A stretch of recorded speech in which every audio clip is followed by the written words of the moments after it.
All right, guys, welcome back to another video. So yesterday we got the Xbox business update and we got a lot of information out of that update. The main thing we talked about in my video yesterday was about the multi-platform strategy of Xbox, where they're going to be starting with 4 games going over to PlayStation and to Nintendo, 2 live service games, 2 smaller games.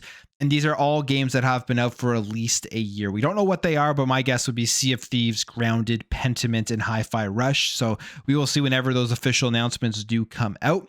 They're going to be testing and seeing how those do. And then potentially in the future, more games will be going over to PlayStation and Nintendo if they do well. If they don't do well, then that may be the end of it. But that wasn't the only thing that Xbox did talk about. They also touched on the hardware side of things. And I think after these rumors started going around and the storm started going crazy, I think some of the biggest fears that people had to do with the hardware and then the access to their digital content on that hardware. What would happen if for some crazy reason Xbox decided to just stop making consoles, go completely third party, and cut off access, a huge access point to their ecosystem? What would happen to your games? And all of that stuff essentially did get answered in the business update, with as well an interview that Phil Spencer had with Tom Warren from The Verge. So we'll go over that to start off. And there's a bunch of other things to talk about as well from the business update, plus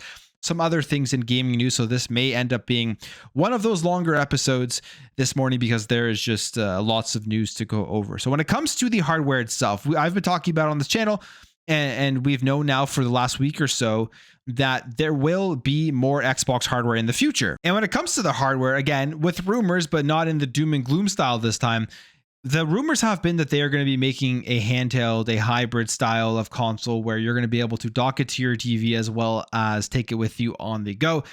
But they've also heard that they're going to also make the at-home console. And Sarah Bond touched on the hardware itself during the business update. And here's what she says. She says, "We've got more to come.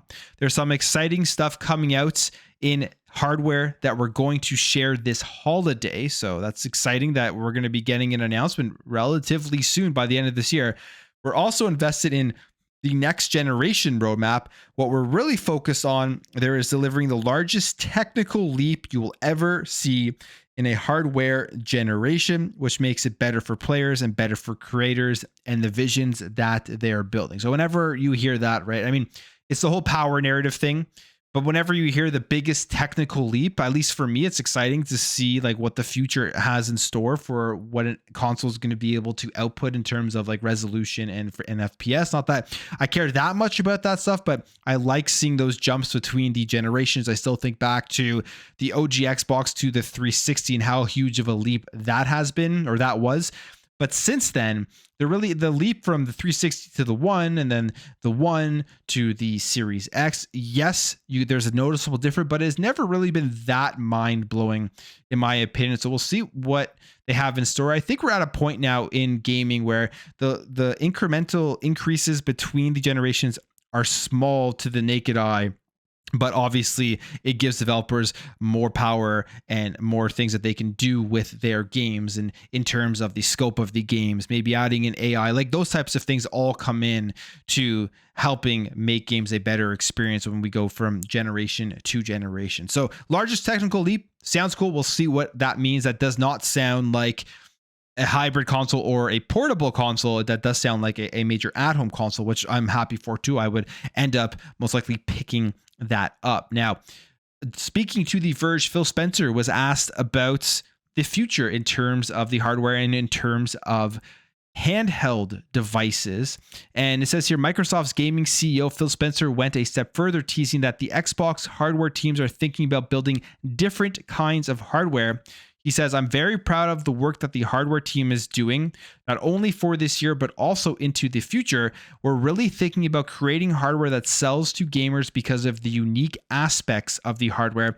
It's kind of an unleashing of the creative capability of our hardware team that I'm really excited about." Then asked about the Xbox handheld, He says, we see a lot of opportunity in different types of devices, and we'll share specifics on our future hardware plans as soon as we are ready. So doesn't deny it, doesn't confirm it.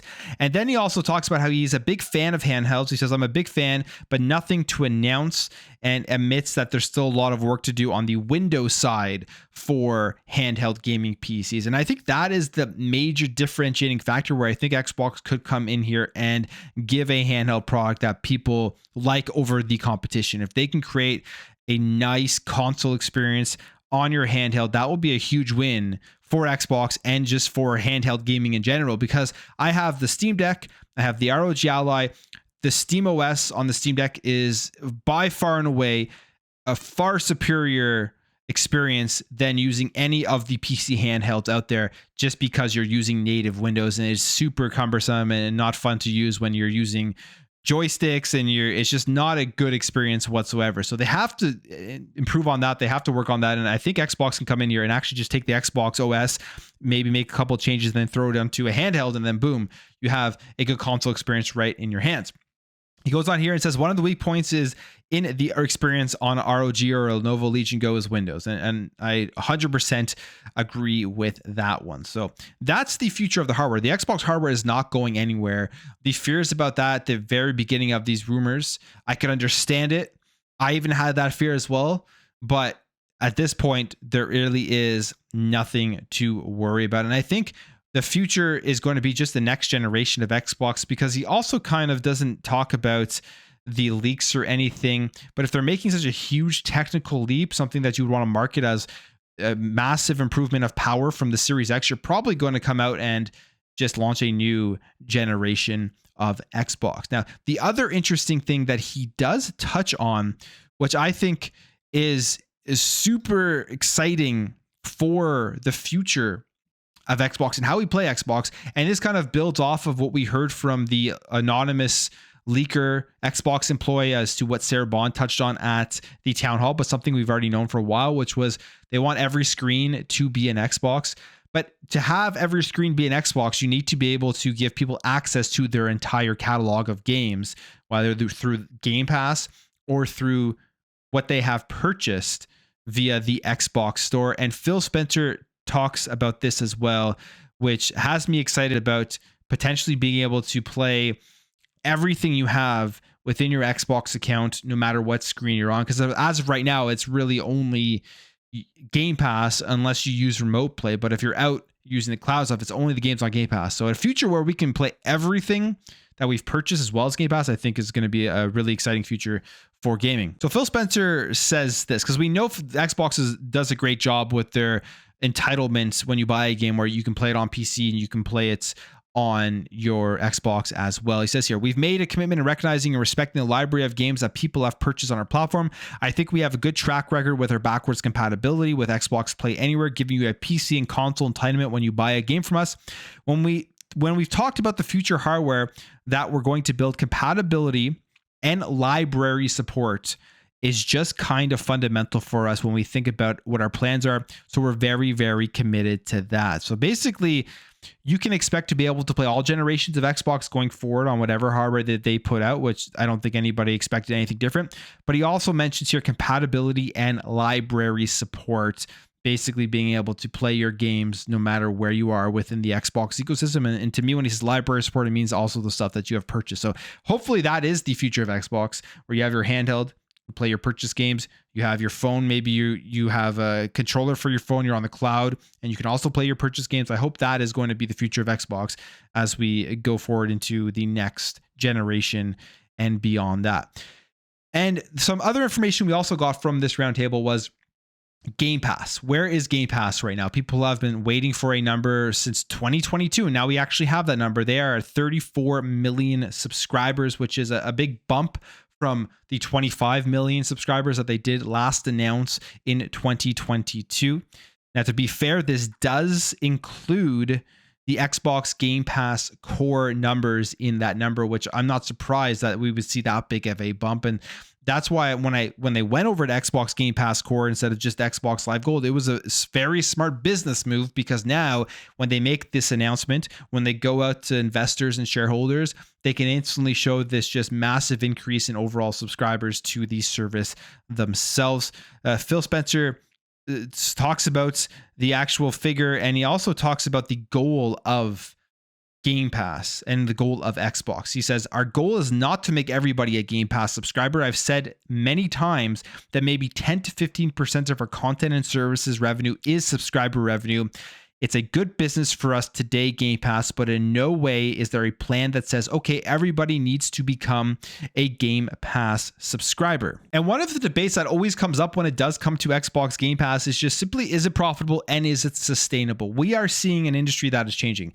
And what we can see, I would say with a decent amount of certainty right now, is that the strategy that is not sustainable is the strategy of creating major first-party games that are extremely expensive to make and locking them to a singular device, which would be the console. I mean, PlayStation literally just came out, showed us their numbers. Their operating profits or margins are just not very good. Those need to be increased. And how are they going to be increasing those? It's going to be putting their games onto a multitude of different platforms, PC, and expanding out in other ways to access their ecosystem. I mean, that is the future of PlayStation. They are following in the steps of Xbox here. And Phil Spencer mentions Game Pass. This isn't the first time he's talked about it being profitable and sustainable. He says here, we went to content and services. This is how they report their revenues now. He says, because it's actually more reflective now that Game Pass is kind of at scale where it's a sustainable, profitable business for us. So he says it again.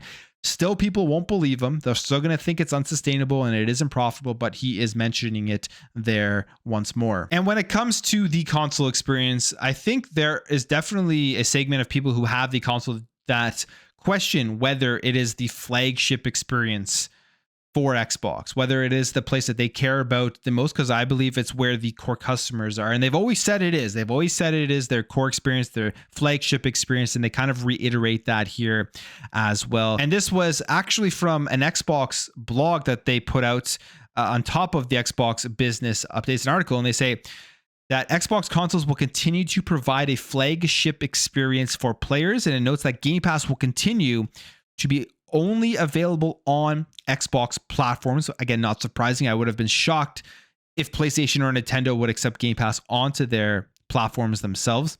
And then it goes on here, it says the statement also appears to dismiss concerns that players' Xbox libraries will shut down in the future, saying that companies' commitment to game preservation is unwavering. Love to hear that, because I think we're going in a direction in gaming that is going to be bad when it comes to preserving games, but I like to hear that Xbox is saying that they're unwavering with game preservation. And they say Xbox players should have confidence in building your digital library in the Xbox ecosystem. We will continue to reward that with the most robust player-friendly experiences, including backwards compatibility, crossplay, cross-save progression, convenient cloud gaming, and more. So if you had those worries, you get to decide here whether you believe them or not. But to me, I don't really see them going too far back on this in the future. I don't think that they will, because from what they have done so far with their ecosystem is by far given gamers the best experience when it comes to just a console experience with all of these things that they mentioned, the crossplay, the cross-save progression, the play anywhere, the backwards compatibility. It is far superior than the Switch or the PS5. And I don't see them just not doing that anymore, because it was such a consumer-friendly thing that they've done with a lot of these features. And taking that away would just make absolutely no sense. So the digital library, the console, all of those things they addressed yesterday, which I think is great. And they also addressed stuff about Game Pass, which I think is great. And one thing I forgot to mention as well is Diablo 4 is coming to Game Pass. ABK games are coming to Game Pass. All of those games are coming to Game Pass. So they mentioned all their first party stuff is coming still to Game Pass day and date.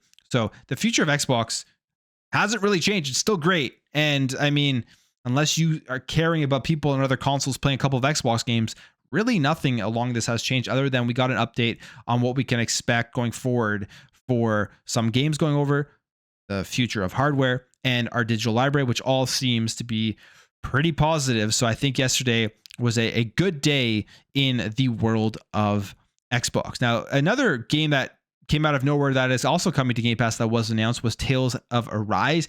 They accidentally put it in the title of the last Game Pass announcement that they made, and they erased it, but here it is. It was obviously just too early, but it is coming to Game Pass on February 19th. So if you've never played it, I've heard so many good things about this. I actually own it. I never played it. Now I'm going to be able to play it for sure, whether I have the own version or whether it is on Game Pass. I do eventually need to jump into that. Now let's jump over here. Let's talk about Sony quickly, because the Sony financials 2 days ago, they didn't instill that much confidence in the plan for PlayStation. And it is proven here with their shares. We saw their operating margins. We saw just how slim they were, and how they realized, and how they didn't meet their goals for the actual PS5 consoles, or their forecast, when they've reduced it down to 21 million from 25 million in the fiscal year. And this had a relatively big hit here on the actual share. So it says here, as reported by Bloomberg, Sony shares fell as much as 8.4% on Thursday and closed down 6.5% following the publication of the company's latest quarterly financial results. While Sony had previously hoped to ship a record 25 million PlayStation consoles during its fiscal year ending in March, it now expects to miss that target by 4 million units. And I feel like that's probably one of the major reasons why the shares fell, but I also think the margins are another major reasons. But why I'm talking about this is not because I'm invested in PlayStation or Sony. I'm not invested in Microsoft either.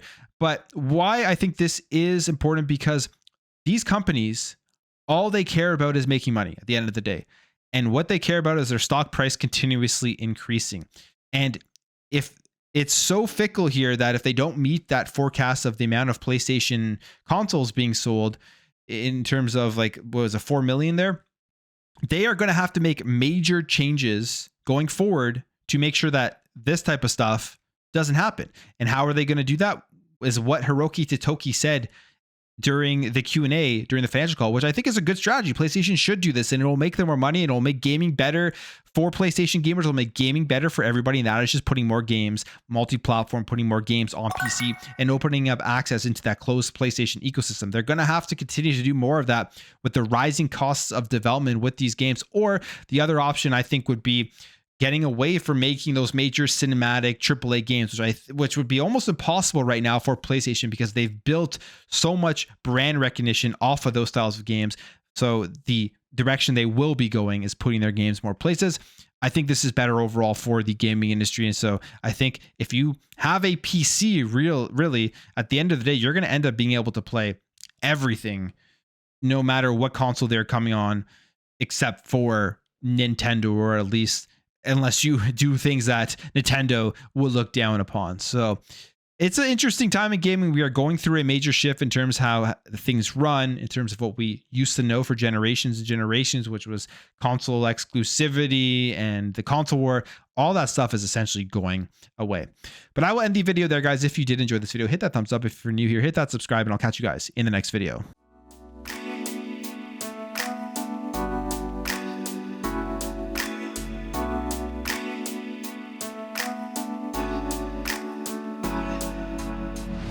Bye.